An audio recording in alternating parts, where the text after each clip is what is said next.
महाविहार मुक्त करने के लिए बौद्धों का संगठन बनाते हैं तो बौद्धों की संख्या 0.71% है। ऑल इंडिया में बुद्धिस्ट लोगों की जो संख्या है वो संख्या है 0.71%। इसका मतलब है कि बुद्धिस्ट लोगों की संख्या 1% भी नहीं है। बुद्ध मंदिर मुक्त करने के लिए बुद्धिस्ट लोगों का ही संगठन खड़ा करते हैं तो इतने संख्या के बल पर ये मुक्त करना संभव नहीं है। सबसे पहले तो ये बात हम लोगों को समझना होगा।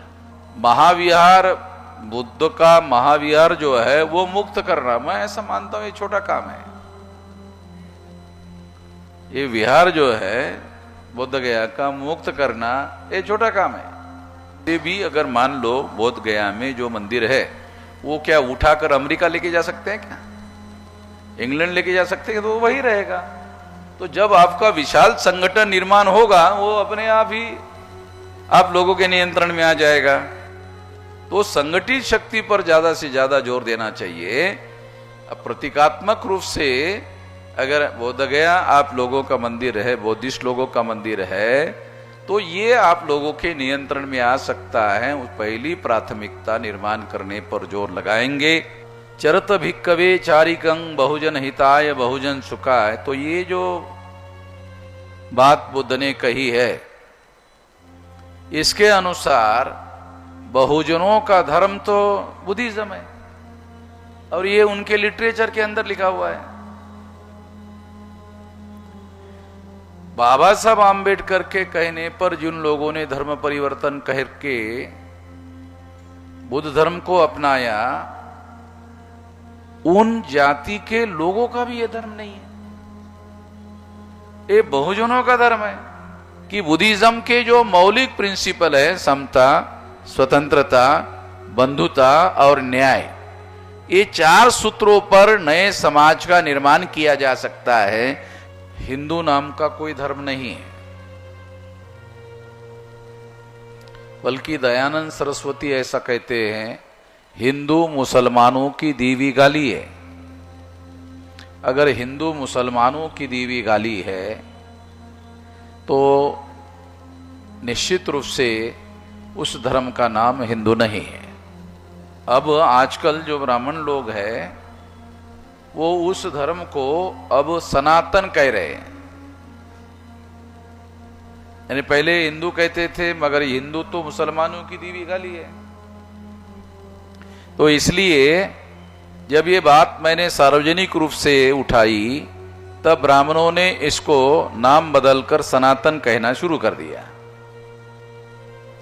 जब मैंने उनको कहा ये सनातन भी आपका शब्द नहीं है, एस धम्मो सनातनो, ये जो बुद्ध का प्रवचन है उसके अनुसार बुद्ध कहते हैं कि यह धर्म सनातन है। यानी बौद्ध धर्म के बारे में उन्होंने कहा कि यह धर्म सनातन है। साथियों, ऐसे महत्वपूर्ण विषय आज चर्चा करने के लिए रखे गए हैं। मैं इन तमाम बातों को ध्यान में रखते हुए कुछ बातें आप लोगों के सामने रखना चाहता हूं। बोध गया मंदिर या उसका व्यवस्थापन ब्राह्मणों के कब्जे में है और इस कब्जे से मुक्त करने की जरूरत है, ऐसा लोग चाहते हैं। लोगों को ऐसा लगता है कि ये मुक्त होना चाहिए। क्या करना होगा ऐसा करने के लिए, ये सबसे बड़ा सवाल है।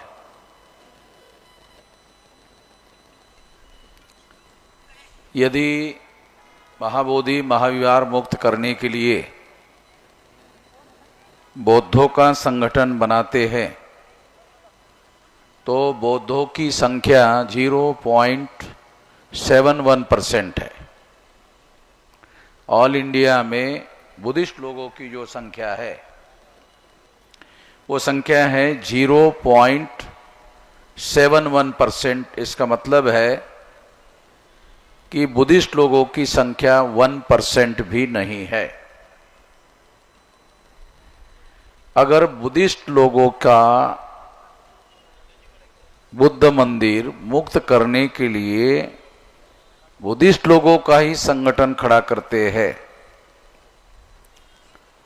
तो इतने संख्या के बल पर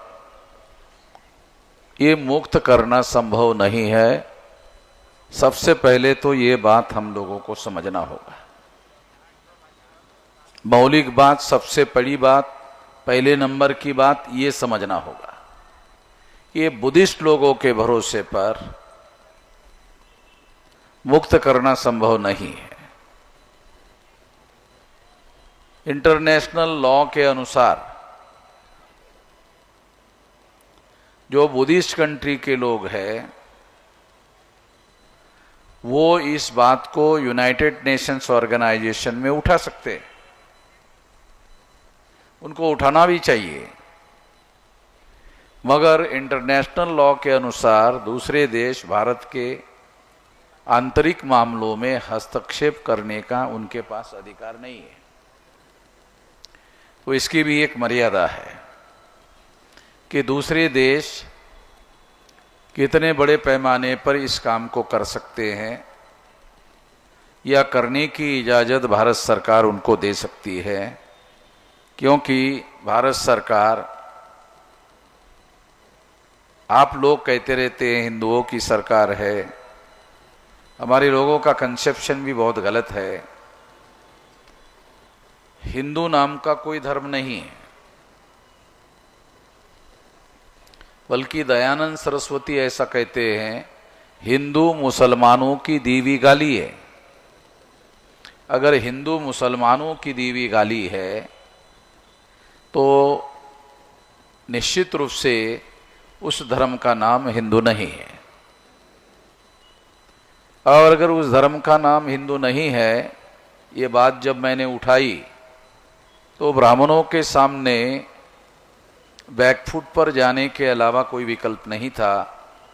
उन्होंने अपने आप को अभी हिंदू कहने के बजाय अभी वो कोई अपने धर्म का कोई दूसरा ही नाम लेकर आए।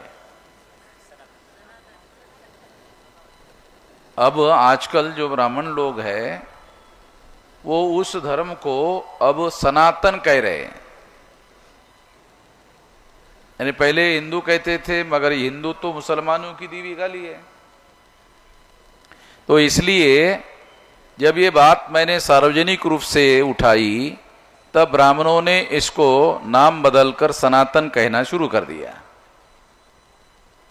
जब मैंने उनको कहा ये सनातन भी आपका शब्द नहीं है, एस धम्मो सनातनो, ये जो बुद्ध का प्रवचन है उसके अनुसार बुद्ध कहते हैं कि यह धर्म सनातन है। यानी बौद्ध धर्म के बारे में उन्होंने कहा कि यह धर्म सनातन है। तो सनातन शब्द पाली भाषा से आया हुआ है, ये संस्कृत भाषा का शब्द नहीं है। तो इसलिए ये शब्द भी ब्राह्मणों का नहीं है। अगर ये शब्द भी ब्राह्मणों का नहीं है तो फिर ब्राह्मण अपने धर्म का वास्तविक नाम प्रचार में क्यों नहीं ला रहे? मैं ये बात आप लोगों को कई दिनों से ये आप लोगों के जहन में और आप लोगों के दिमाग में डाल रहा हूं, और आप लोगों को इस बात को ठीक से समझना चाहिए, ठीक से पकड़ना चाहिए कि इसका वास्तविक नाम जो है ब्राह्मण धर्म है। अगर इसका प्रचार में आप लोग ब्राह्मण धर्म के नाम पर प्रचार में लाते हो तो SC ST OBC Kunbi Maratha अपने को ब्राह्मण धर्म का मानने के लिए मना कर देंगे। वो है नहीं, मना कर देंगे। जब मना कर देंगे तो फिर उन लोगों को ढूंढना होगा कि उनका धर्म क्या है, उनका धर्म कौन है। कौन सा उनका धर्म है? तो उनको पता चलेगा चरत भिक्कवे चारिकं बहुजन हिताय बहुजन सुखाय। तो ये जो बात बुद्ध ने कही है, इसके अनुसार बहुजनों का धर्म तो बुद्धिज्म है, और ये उनके लिटरेचर के अंदर लिखा हुआ है। बाबा साहब आम्बेडकर के कहने पर जिन लोगों ने धर्म परिवर्तन करके बुद्ध धर्म को अपनाया, उन जाति के लोगों का भी यह धर्म नहीं है, ये बहुजनों का धर्म है। जिन्होंने इसको अपनाया वो लोग भी इस बात को नहीं समझ रहे, ये बहुजनों का धर्म है। अगर बहुजन अज्ञानी है या उनके पास इसके बारे में जानकारी नहीं है, तो जो लोग जानकार हो गए उन लोगों की जिम्मेदारी है कि उनको इस बात का एहसास कराए कि तुम लोगों के पुरखों का धर्म तो ब्राह्मण धर्म नहीं है, ब्राह्मण धर्म को मानने वाले तुम लोग नहीं हो। तो बहुजनों का धर्म जो है देश में हिस्टोरिकली बुद्धिज्म है, और इसके बारे में मैंने लिटरेचर ढूंढने की कोशिश की। बुद्धिज्म बहुजनों का धर्म एक भी किताब नहीं। ज्यादातर लोग जो है इमोशनली अपने आप को कहते रहते हैं क्या करना चाहिए, ये तो बाबा साहब जानते थे। धर्म परिवर्तन करने के बाद आगे क्या करना होगा बाबा साहब जानते थे। बहुत सारे लोगों को पूछा जाए तो वो यही कहते थे बाबा साहब जानते थे और उन्होंने किसी को भी नहीं बताया। वो ऐसा बोलते, उन्होंने किसी को भी नहीं बताया, उन्होंने इतना ही बताया कि ये मेरे पैकेट में रखा हुआ है। हाँ, तो मैंने कहा वो पैकेट में जो रखा हुआ किसी ने देखा क्या, क्या लिखा हुआ था, क्या? कहा कि नहीं, बाबा साहब ने किसी को दिखाया नहीं। तो ये दिमागी बातें हैं कि हमको ये बात समझना जरूरी है कि बुद्धिज्म जो है चरत भिक्कवे चारिकं बहुजन हिताय बहुजन सुखाय, ये तो बहुजनों का धर्म है। अगर ये बहुजनों का धर्म है तो बहुजनों तक पहुंच नहीं रहा है, तो बहुजनों तक पहुंचने का काम होना चाहिए। जिन लोगों ने बाबा साहब आम्बेडकर के कहने पर धर्म परिवर्तन किया और बाबा साहब के कहने पर धर्म परिवर्तित होकर बुद्धिस्ट हो गए, उसमें से जो बौद्ध भिक्षु हो गए वो उन्हीं लोगों के अंदर घूमते रहते हैं। उनके बाहर घूमते हुए मैंने कहीं देखा नहीं किसी को, क्योंकि उनको बाहर जाकर क्या बोलना चाहिए यही समझ में नहीं आता। क्या बोलना चाहिए, जो ट्रेनिंग होना चाहिए, भिक्षुओं का जो ट्रेनिंग होना चाहिए, बुद्ध के समय में 4 महीने का वर्षावास होता था, और ये 4 महीने का जो वर्षावास है ये एक प्रकार से बुद्ध उसका ट्रेनिंग के लिए उपयोग करते थे। उस समय ट्रेनिंग देते थे, और 8 महीने जो लोग फील्ड में भेजते थे उनके अनुभव को पहले इकट्ठा किया जाता था, और उसके आधार पर नई रणनीति बनाकर वो सारी की सारी बातें जो है दोबारा दूसरे साल काम में लाई जाती थी। ऐसी जिंदा कार्य प्रणाली थी बुद्ध के समय में। तो ये बहुत अहम बात है कि हमको पहले तो ये समझना होगा कि जो बुद्धिज्म है वो बहुजनों का धर्म है। बुद्धिज्म जो है ये बहुजनों का धर्म है, सबसे पहले ये बात समझना होगा। और जिन लोगों के पास ये विचार अभी पहुंचा नहीं है उन लोगों तक ये विचार पहुंचाने का कार्यक्रम और रणनीति बनानी चाहिए। अगर दूसरे लोग इसको नहीं कर रहे हैं या दूसरे लोगों के बात ये समझ में नहीं आ रही है, तो अभी मुझे लगता है कि बुद्धिस्ट इंटरनेशनल नेटवर्क के द्वारा बुद्धिस्ट इंटरनेशनल नेटवर्क के लोगों को ये बात अपने लेवल पर उठानी चाहिए और अपने लेवल पर उसको करना चाहिए। उन लोगों को जो आवश्यक ट्रेनिंग है, क्या करना चाहिए, कैसे करना चाहिए, क्यों करना चाहिए, जो ट्रेनिंग चाहिए वो ट्रेनिंग हम लोग देंगे। हमारे पास उसका मास्टर प्लान है, वो सारी की सारी बात हम लोगों को समझाएंगे। तो आज जो है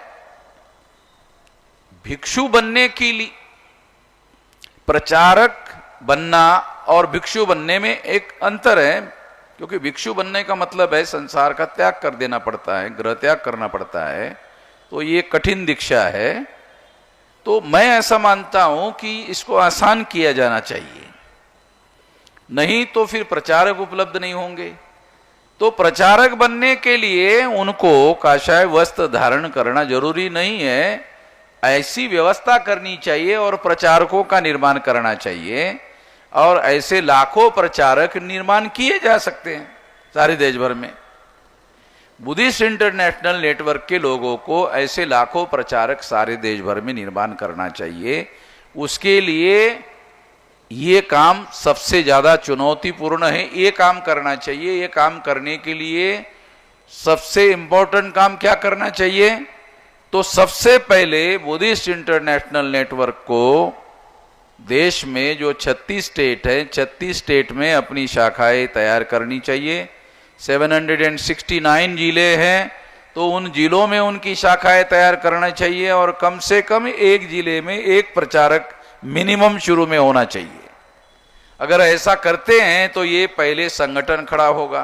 कोई भी बड़ा काम दुनिया में अगर करना है, ध्यान रखो, मौलिक बात बता रहा हूं, कोई भी मौलिक बदलाव करना चाहते हो, बड़ा बदलाव करना चाहते हो, बड़ा काम करना चाहते हो, संगठित शक्ति के बगैर संभव नहीं है।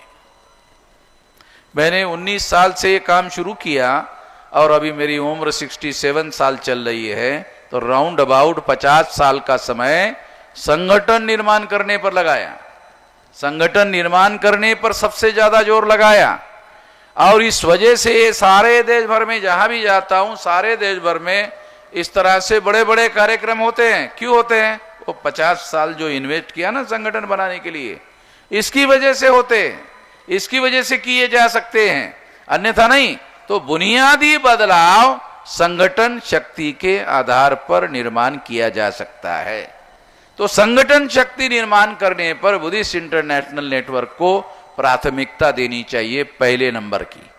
अगर ये संगठन, मिनिमम संगठन निर्माण करने के लिए एक जिले में एक आदमी चाहिए, मिनिमम।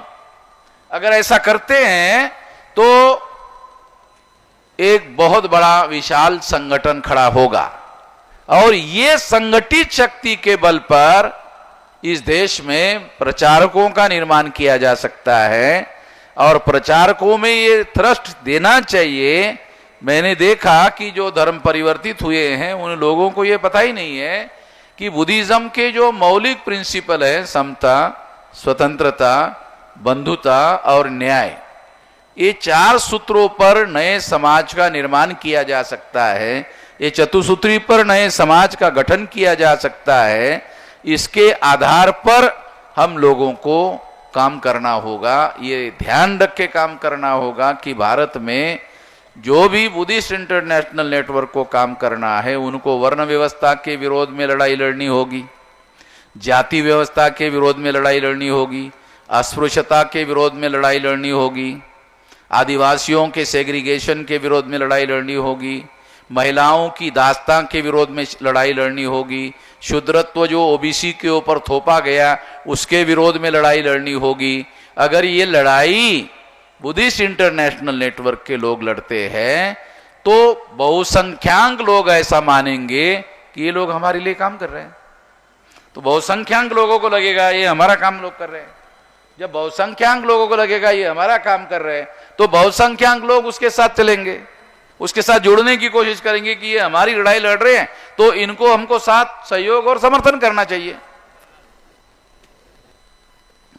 तो बड़ी समस्या नेतृत्व की है। नेतृत्व की जिम्मेदारी होती है, क्या करना चाहिए, कैसे करना चाहिए, क्यों करना चाहिए, किसने करना चाहिए, ये नेतृत्व निर्धारित करता है। तो सारे ही समाज में सही तरीके का कार्य ना चलने की मूल वजह नेतृत्व का अभाव है। तो नेतृत्व करना बौद्धिक कार्य है, नेतृत्व करना शारीरिक कार्य नहीं है। नेतृत्व करना बौद्धिक कार्य है, बौद्धिक फैसले लेने पड़ते हैं और क्रिटिकल एनालिसिस के बाद बौद्धिक फैसले लिए जा सकते हैं, सही रास्ते पर चलने के निर्णय लिए जा सकते हैं। ऐसा करने के लिए पर्याप्त ट्रेनिंग की जरूरत है, एडेक्वेट ट्रेनिंग की जरूरत है, ये करना होगा। और ये करने के लिए निश्चित रूप से बुद्धिस्ट इंटरनेशनल नेटवर्क को जो भी ट्रेनिंग की जरूरत होगी, आने वाले समय में हम लोग विस्तार से इसके बारे में लोगों को तैयार करने में हर प्रकार की मदद देंगे। साथियों, आखिरी बात कहकर अपनी बात समाप्त करना चाहता हूं।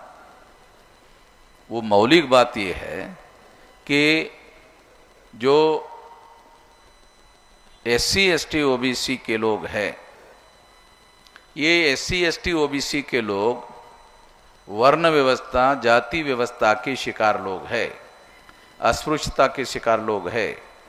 और ये जो शिकार लोग हैं, इसके विरोध में लड़ाई लड़ने की रणनीति बनानी होगी।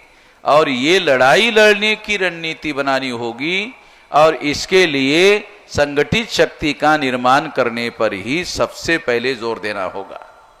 अगर ये काम आप करते हो तो आप कुछ करने लायक बन सकते हो, अन्यथा इंडिविजुअल लेवल पर ये जो काम है ना बुद्धिस्ट लोगों का या बुद्धिज्म का, ये काम इतना आसान नहीं है। आप लोग सोचते हो महाविहार, बुद्ध का महाविहार जो है वो मुक्त करना, मैं ऐसा मानता हूं ये छोटा काम है। ये विहार जो है बुद्ध गया का मुक्त करना, ये छोटा काम है। ये जो ब्राह्मणों ने वर्ण व्यवस्था, जाति व्यवस्था, अस्पृश्यता, आदिवासी को सेग्रीगेशन, महिलाओं की दास्ता, शूद्रत्व पिछड़े वर्ग पर थोप दिया, इससे लोगों को मुक्त करना, ये बुद्ध के समय में ये काम बुद्ध के द्वारा किया जा रहा था।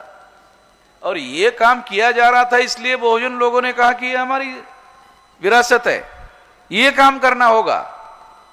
अगर इसके लिए आप विशाल संगठन निर्माण करते हो, देशव्यापी संगठन निर्माण करते हो, तो वो विहार कहां जाएगा? वो कहां जाने वाला है? वो कहीं नहीं जाने वाला। वैसे भी अगर मान लो बोध गया में जो मंदिर है, वो क्या उठाकर अमेरिका लेके जा सकते हैं क्या?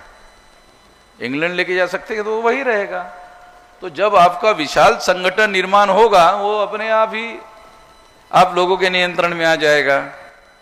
तो संगठित शक्ति पर ज्यादा से ज्यादा जोर देना चाहिए। अब प्रतीकात्मक रूप से अगर बोध गया आप लोगों का मंदिर है, बौद्धिस्ट लोगों का मंदिर है, तो ये आप लोगों के नियंत्रण में आ सकता है। पहली प्राथमिकता निर्माण करने पर जोर लगाएंगे, संगठित शक्ति निर्माण करने पर जोर लगाएंगे, तो ये सारी समस्याओं का समाधान होगा। इस मौके पर मैं इतना ही कहना चाहता हूं। बाकी जो तमाम बातें आप लोगों के द्वारा कही गई है, वही बातें दोबारा रिपीट करने का कोई मतलब है नहीं है। बाबा साहब आम्बेडकर ने बुद्धिज्म के बारे में जो कुछ भी कहा, लिखा, तो और मेरे से अलग कुछ बताने की जरूरत है ऐसा मुझे नहीं लगता। तो बाबा साहब आम्बेडकर की लाइन को ही लेकर के हमको चल रहे हैं, और जो लाइन उन्होंने बताई है बुद्धा एंड इस धम्मा में, वो उसी लाइन को लेकर आगे बढ़ना है। जो मिलावट बुद्धिज्म में की गई है वो सारा का सारा शुद्ध बुद्धा एंड इस धम्मा में तो उन्होंने क्लियर कर दिया है, और उसी को पढ़ो, समझो और अमल करो। तो बहुत सारी बातों की समझ और बहुत सारी बातों की स्पष्टता आएगी, और काम करने के लिए संगठित शक्ति के द्वारा हौसला मिलेगा। इतना ही कहना चाहता हूं। आपने मेरी बात ध्यान से सुनी, इसके लिए